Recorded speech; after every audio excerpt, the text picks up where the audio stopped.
Mike, obviously, firstly, welcome along for a little bit of a chat today. There's obviously a lot going on at the club at the moment. We've just had our transfer window. It's now closed. It's maybe a good thing to kind of touch on to begin with. So from a chairman's perspective, from that board perspective, was it a challenging window given the obvious injury list? It was difficult. It's been difficult since Jim's come in. We've had one injury after the other. I don't think I've ever seen it. As many injuries at one point. You're sitting with 12 injured players with a pool of 20. And as the fans know, week upon week we've been playing 2, 3, 4 subs at the very most, and having to use them all. We've had injuries during games, people breaking down in training, players are actually going above and beyond to actually play when they're not fully fit and breaking down. So it has been difficult leading up to the window. The window itself's been a bit difficult. We've obviously brought in 7 new players, I think it is. Brought in 7, just have enough players to field a team each week. So it has been difficult. Try to bring players in. The loan window is still open for another month, so that's a positive as well. So we can get domestic loans for another month, and Jim is continually looking for players, looking to fill the position we need. It's no secret we're short in defence. We've had a number of injuries in defence. We started the season short in defence as well, and never really recovered. Hammy's come back in, without a pre-season, had a bad injury, and he's had to play when sometimes he should have been eased back in.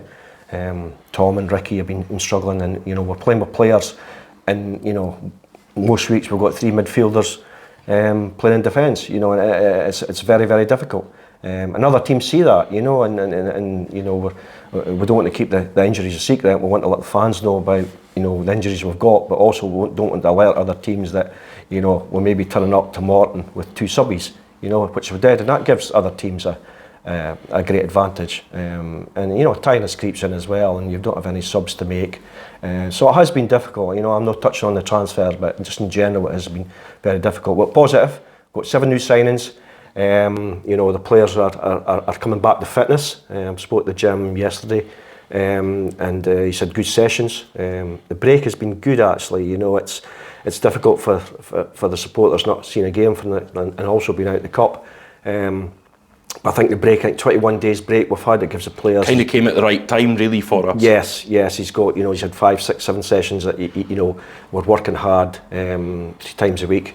Rehab for the players that are injured, and then there's a number coming back. So we're looking at the Dunfermline game that they hope to have a few back to have a lot stronger squad. So yeah, your likes of your Michael McKenna, who's long term, he's looking good. He's getting back. Tom O'Brien's been out, so he's not far away. And Ricky, who's probably a longer term one, he's in the way back as well. So hopefully by certainly the end of February, we'd like to think we've got almost everybody back. Aaron Steele, I think, could be out for the season, obviously, but the other injuries are coming on, so it's certainly positive. That's good, and we're seeing that progress there, and you touched on it. The break almost came at the right time. That it's almost kind of acted like a bit of a mini kind of pre-season in effect for Jim coming in, and it's given him a bit of time to put his stamp on things and to really work with the players. Having spoken to him, it was obviously challenging having limited numbers at training, as it is for any coach. Yes. When you're down to 10, 11 boys potentially training.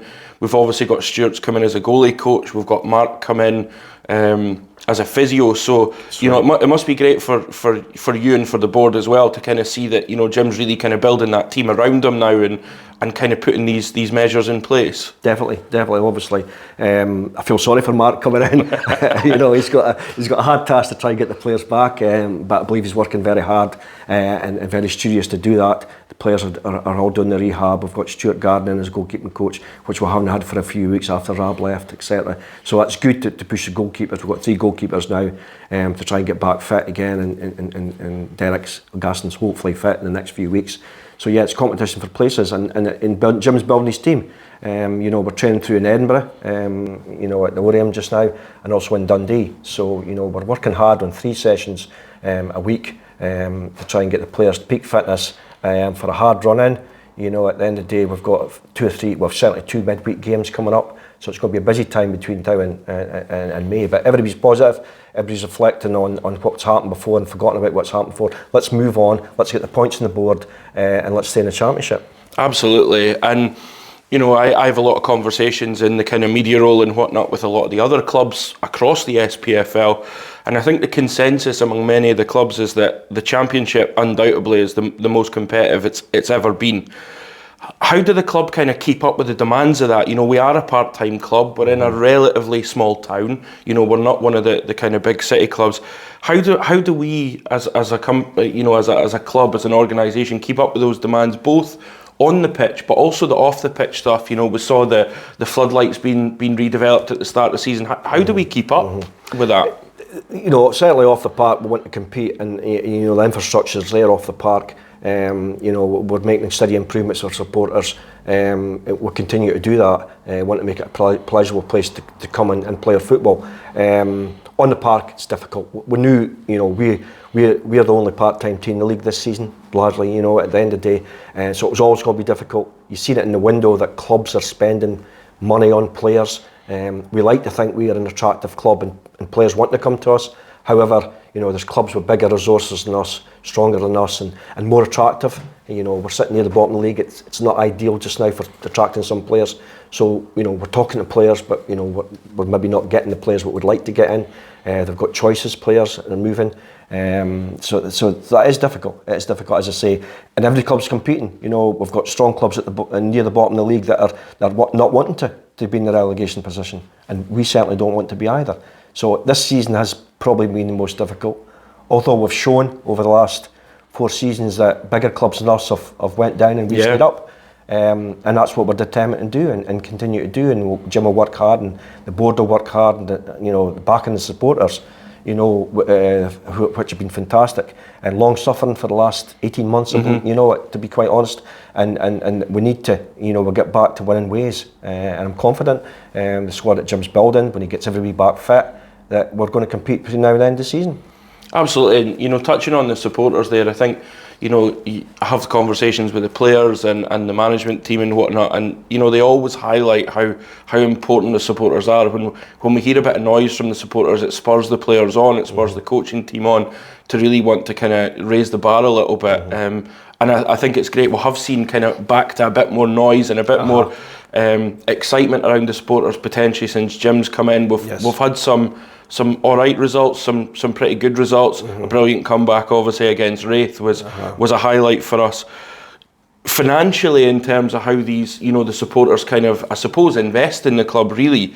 You know, we saw recently the 50-50 draw that we did raised around the £8,000 for the war chest. I suppose you could see that must be pretty great to see, you know, the community and the support really backing the club. Without a doubt, the support over the years, you know, as long as I've been here, it's been fantastic.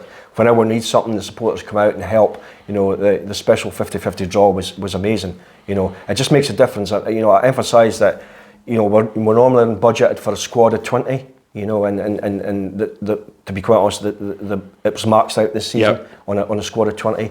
We get these hit with these injuries. We've got to bring players in, we've got to bring people in, we've got to increase that to 26, 27, you know, just to put a team in the park, as I said before. And that all costs, you know, and the club's finances are healthy, but the extra that supporters do just help greatly, you know, just help bring an extra player. And you know, you can see the players we've brought in, that's down to the supporters do. You know, our financial director, our commercial director, Paul Reid, is working there. He's out trying to get sponsorship. He's trying to, and we've had a great, you know, local businesses have been fantastic. They've really helped as well, and you know, the supporters have also helped us fantastically well, and we want to continue that. You know, other clubs have fundraising initiatives. You know, I noticed recently the Ayr United. They contribute up to 250,000. Which is a phenomenal amount of money. Put a check lately, and our supporters are doing that as well, and it's amazing as well. When we ask for something, our supporters back us. They want us to stay in the Championship. We want to stay in the Championship. We're enjoying it. You know, it's what we want to be. You want to be successful in the park and off the park, and with the supporters' help, I'm sure we can. I think so, and obviously just on that, you know, the support, Ayr United's a really good example of that. We obviously launched Always Arbroath just at the tail end of the month there. I think it's, you know, it's an important message to the fans that bringing out a programme like that, firstly, is a proactive measure. It's not a reactive measure. It's kind of future-proofing in effect. And you know, you touched on it there that a lot of clubs, you see it a lot, particularly south of the border, around the kind of League 1, League 2 clubs do it. Some of the bigger clubs do it as well. Something like that probably has, I would imagine, has the potential to you know, really give us a bit of security and back the manager. Without a doubt, you know, we're grateful for what everybody does at the club. Buy their season ticket, come to the games, buy hospitality, buy merchandise, you know. But we've been asked, you know, what else can I do? A lot of supporters want to do more, and that's why we launched this. And we're going to put all our fundraising under one umbrella and be visible to the supporters that their money matters. Their money is helping bring in these 7 extra players that we've signed, you know, to help us stay in the championship, to be successful, to be the best team in the area. You know, to compete against full-time teams with bigger resources than us. It shows that we can compete and we want to compete. Directors and everybody at the club is determined to do that, from the manager right through the staff at the club, right through the directors and the supporters. We want to be in the championship, we want to succeed, we want to spend another season in the championship. It's difficult, but with this little help, with, you know, what we're doing, what the supporters can do for us, a wee bit extra. Times are tough, I know that out there, times are tough. But we've had a fantastic response to it initially. So, you know, we just want to show, and if people can help us, we will certainly put everything we can that we raise back into the players on the field. And you mentioned it there that, you know, the aim's always, and it's quite publicly always the message that, you know, staying in the championship is the priority for the club. Anything on top of that is, you know, almost a secondary or a bonus aim for us. You know, how do the club address that objective? You know, how do we make sure that we're supporting the manager? Is it, you know, you kind of touched on bringing players in. I would imagine from a player's perspective, that infrastructure that we're building is actually really valuable because, you know, you would think for a player, you want to come in and play at, you know, a nice ground with good facilities. You know, you want to play with good equipment. You want to train at the best of the facilities, which we're arguably training at one of the best facilities in Scotland at Oriam as a national performance centre. How do the kind of board go about that planning process, I suppose, to kind of ensure that objective's met? I think we've been building it over the years, certainly since I've been chairman 6-7 years ago. I wanted to build the community, build the club, improve the facilities at the club, make the players want to come to Arbroath. You know, we're in east of Scotland, it's maybe no most attractive place to go, but by moving to Edinburgh training, it certainly helps a great deal. You know, make the players feel welcome, the togetherness feel, you know, let them succeed, let them play here, and I think we're doing that. It's always difficult because sometimes it's down to the pounds and pence that a player will get, you know, and the options out there in the championship are quite strong to go wherever, you know. Yeah. But we can just keep selling ourselves what we are. We've got a great bunch of supporters. We've got a lot of sponsors, a lot of people that love the club, and I think that, you know, the players we've got just now know that, you know, and they understand that. So it's keep pushing on, keep pushing. It's difficult each year. As I say, you go into the championship, you succeed. We don't just want to finish third bottom, you know. That's, please don't take that message away. We want to succeed and get as high up the league as we can. But the ultimate aim, and you know, is to stay in the championship each season and build on from that. Yep. And I think obviously we're seeing now, we touched on it earlier, Jim's obviously bringing in his, you know, I suppose his backroom team to the club as well, and we're seeing a lot of progress in terms of the kind of modernisation of the on-field stuff. We've got video analysis, and we've got, you know, the physio's doing quite a lot of active work with the players, the sports scientist that we've got, and Greg's doing a huge amount of work as well. We've seen pastoral support. We've got Paul in, who's you know, providing a bit of support for the players. How does it feel to know that, you know, we've done this brilliant infrastructure work off the pitch, and now we're really starting to see the kind, I suppose, the football side of things starting to modernise as well? Yeah, it's great, but ultimately it's results in the park. And I feel for our long-suffering supporters. You know, I've said it in a few interviews before. Let's win at home. Let's give supporters to leave at 5 o'clock something to cheer about. You know, let's win a game at home. Let's continue to, you know, the year we finished second. You know, we're undefeated at home. Unbelievable. I think, you know? And everybody had such a feel-good factor on the weekend to see a victory and get right behind us. We want to get back there. We want to be Fortress Gayfield. You know, we want to do that. And I think 2 or 3 times this season since John come in, we've looked like that. But the injuries have hit us hard, difficult. And you know, each week he doesn't know, he hasn't got 11 players in the park that he can put in the normal positions. You know, but we'll hopefully get there. We're going to give it a good challenge towards now and the end of the season. And certainly, nobody will ever want to try to stay in the Championship. Absolutely, yeah. Well, Mike, as always, it's been great to kind of sit down, have quite a relaxed chat with you. Any final messages just for those Lichty faithful fans? Or? I just thank you for what you've done. To be quite honest, you've backed us to the hilt. You always back us.